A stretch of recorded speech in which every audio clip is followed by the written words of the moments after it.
നമസ്കാരം, എല്ലാവർക്കും ഈഗിൾസിൻ്റെ ഏറ്റവും പുതിയ വീഡിയോയിലേക്ക് സ്വാഗതം. അപ്പോൾ സിവിൽ പോലീസ് ഓഫീസറുമായി ബന്ധപ്പെട്ടൊരു കാര്യം പറയാനാണ് നമ്മൾ ഇന്നത്തെ വീഡിയോ ചെയ്യുന്നത്. അപ്പോൾ നിങ്ങൾ സിവിൽ പോലീസ് ഓഫീസറിന് വേണ്ടി പഠിക്കുകയാണെന്നൊക്കെ അറിയാം. അപ്പോൾ നിങ്ങൾ മനസ്സിലാക്കേണ്ട കാര്യം, എപ്പോഴും നിങ്ങൾ ഈ പോസിറ്റീവ് കാര്യങ്ങൾ മാത്രം കേട്ടുകൊണ്ടിരിക്കുന്ന കാര്യമില്ല. കുറച്ച് നെഗറ്റീവ്, ഇപ്പോൾ നമ്മുടെ പൊതുവേ യൂട്യൂബിൽ ഇതുമായി ബന്ധപ്പെട്ട്, പൊതുവേ പരീക്ഷകളുമായി ബന്ധപ്പെട്ട് നെഗറ്റീവ് കാര്യങ്ങളൊന്നും പറയാറില്ല. അപ്പോൾ നെഗറ്റീവ് കാര്യം തന്നെയാണ് പറയുന്നത്. നിങ്ങളിത് അറിയാതെ ഈ എക്സാമിനെ അല്ലെങ്കിൽ എക്സാമുമായി ബന്ധപ്പെട്ട് പഠനവുമായി ഒന്നും മുന്നോട്ട് പോയിട്ട് പ്രത്യേകിച്ച് കാര്യമൊന്നുമില്ല.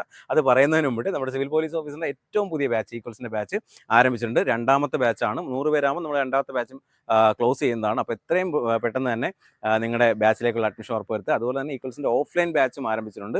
ഇപ്പോൾ കേരളത്തിൻ്റെ ഏത് ജില്ലയിൽ നിന്നുള്ള വ്യക്തിയാണെങ്കിൽ നമ്മൾ ഹോസ്റ്റൽ സൗകര്യമൊക്കെ കൊടുക്കുന്നുണ്ട്. അപ്പോൾ നമ്മുടെ വിഷയത്തിലേക്ക് വന്നു കഴിഞ്ഞാൽ, സിവിൽ പോലീസ് ഓഫീസറിൻ്റെ നിലവിലത്തെ അവസ്ഥ, ഇപ്പോൾ പുതുതായിട്ട് എക്സാം എഴുതുന്ന ആളുകൾക്ക് അറിയാത്തൊരു കാര്യമുണ്ട്.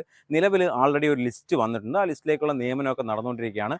അതുമായി ബന്ധപ്പെട്ട് നിരവധി സമരങ്ങളൊക്കെ നിങ്ങൾ കണ്ടിട്ടുണ്ടാവും. സെക്രട്ടേറിയറ്റിന് മുമ്പിലും പല ജില്ലകളിലെ ഓഫീസുകളിലൊക്കെ മുന്നിലായിട്ട് സമരങ്ങൾ നടന്നുകൊണ്ടിരിക്കുകയാണ്. അത് കൂടാതെ രണ്ടാമതൊരു CPOയുടെ ലിസ്റ്റ് വന്നിട്ടുണ്ട്. ആ ലിസ്റ്റിൽ നിയമനമൊന്നും തുടങ്ങിയിട്ടില്ല. പക്ഷേ നിയമനമൊക്കെ ഇനി ഉടനെ ആരംഭിക്കും. ഫിസിക്കലൊക്കെ കഴിയാൻ പോവുകയാണ്. അപ്പോൾ ആ ഒരു അവസ്ഥയുണ്ട്. അപ്പോൾ നിലവിൽ നമ്മുടെ മുന്നിൽ 2 ലിസ്റ്റും കുറേ അധികം ആളുകളെ എടുക്കാനുണ്ട്. അപ്പോൾ ആ ഒരു അവസ്ഥയിൽ നിൽക്കുമ്പോൾ ആ സമയത്താണ് നമുക്ക് മൂന്നാമതൊരു പരീക്ഷ നടക്കാൻ പോകുന്നത്. അപ്പോൾ ആ മൂന്നാമത്തെ പരീക്ഷയിൽ സ്വാഭാവികമായിട്ടും എടുക്കുന്ന ആളുകളുടെ എണ്ണം വളരെ കുറവായിരിക്കും. വളരെ കുറവെന്ന് പറയുമ്പോൾ നമ്മളിപ്പോൾ എന്താണോ പ്രതീക്ഷിക്കുന്നത് അതിൻ്റെ പകുതി ആളുകൾ മാത്രമേ മിക്കവാറും ഇനി വരുന്ന CPO എക്സാമുകൾക്കോ അല്ലെങ്കിൽ സിവിൽ പോലീസ് ഓഫീസർ എക്സാമുകൾക്കോ ഉണ്ടാകാൻ പോകുന്നു. അത് മാത്രം അതിൻ്റെ റീസൺ എന്ന് പറഞ്ഞു കഴിഞ്ഞാൽ, ഇനി എല്ലാ വർഷവും നോട്ടിഫിക്കേഷനുകൾ വർഷാവർഷമാണെന്ന് PSC കൃത്യമായിട്ട് അറിയിച്ചിട്ടുണ്ട്. അതിനനുസരിച്ച് തന്നെ നോട്ടിഫിക്കേഷൻ വന്നുകൊണ്ടിരിക്കും. അതിൻ്റെ ഫലമായിട്ട് ഈ പറയുന്ന നിയമനങ്ങളുടെ എണ്ണവും കാര്യമായിട്ട് കുറയും. അപ്പോൾ അത് കണ്ടുകൊണ്ട് നിങ്ങൾ പേടിച്ച് പിന്മാറണം എന്നല്ല പറഞ്ഞു വരുന്നത്.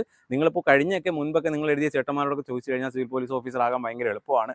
ഞാനും കുറേ വീഡിയോയിൽ പറഞ്ഞതാണ്, CPO ആകാൻ വളരെ എളുപ്പമാണ്, കുറച്ച് കാര്യങ്ങളൊക്കെ മാത്രം പഠിച്ചാൽ മതി എന്നൊക്കെ പറയുമായിരുന്നു. പക്ഷേ ആ അവസ്ഥ മാറിയിട്ടുണ്ട്. നിയമനം വളരെ കുറയുന്നതുകൊണ്ട് തന്നെ ആദ്യത്തെ ഒരു 100-നകത്തൊക്കെ വന്നാൽ മാത്രമേ ജോലി കിട്ടൂ എന്നൊരു സാഹചര്യം നമുക്ക് നിലവിലുണ്ട്.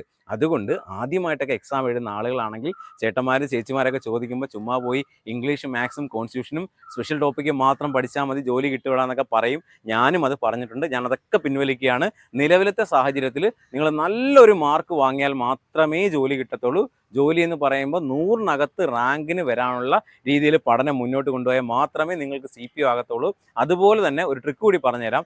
നിങ്ങൾ CPO ആകണമെന്ന് തീവ്രമായിട്ട് ആഗ്രഹിക്കുന്നുണ്ടെങ്കിൽ LDC എക്സാമിന് വേണ്ടി, നമ്മുടെ ലോ ഡിവിഷൻ ക്ലർക്കിന് വേണ്ടിയുള്ള എക്സാമിന് വേണ്ടിയുള്ള ആ ലെവലിൽ പഠിച്ചാൽ മാത്രമേ നിങ്ങൾക്ക് CPO ആകാൻ പറ്റത്തുള്ളൂ. അങ്ങനെ പഠിച്ചാലുള്ള ഗുണം, നിങ്ങൾ CPOയുടെ ലിസ്റ്റിൽ വന്നില്ലെങ്കിൽ പോലും LDCയുടെ ലിസ്റ്റിൽ വരാൻ സാധ്യതയുണ്ട്. ഇനിയിപ്പോൾ ഞാൻ പറഞ്ഞതിൻ്റെ ഒരു ഐഡിയ എന്ന് പറഞ്ഞു കഴിഞ്ഞാൽ, ഒരു LDC ആണ് ഇപ്പോൾ ജോലി കിട്ടാനുള്ള സാധ്യത കൂടുതൽ. CPOയിൽ അത്രയും കോമ്പറ്റീഷൻ നടക്കുന്നുണ്ട്. അവസരങ്ങളും വേക്കൻസികളുടെ എണ്ണവും കുറവാണ്. ഇത് മനസ്സിലാക്കി വേണം പഠിക്കാൻ. പല ആളുകളും ഇത് കേട്ടിട്ട് അയ്യോ ഇത്രയും പാടാണോ, ഇനി എങ്ങനെ ജോലി കിട്ടുമെന്ന് വിചാരിച്ച് പോകുന്നുണ്ട്. അങ്ങനെ പോകുന്നവർ പോകട്ടെ. നിങ്ങൾ പറഞ്ഞു വന്നത് കോമ്പറ്റീഷൻ അത്രയും ഹൈ ആണ്, അത്രയും കൂടുതലാണ്. അപ്പോൾ ആ നിലവാരത്തിലുള്ള പഠനവുമായി മുന്നോട്ട് പോയിട്ടേ കാര്യമുള്ളൂ. അപ്പോൾ പഠനമൊക്കെ തുടങ്ങിയ ആളുകൾ 1-2 മണിക്കൂർ മാത്രം പഠിച്ചിട്ട് കാര്യമില്ല.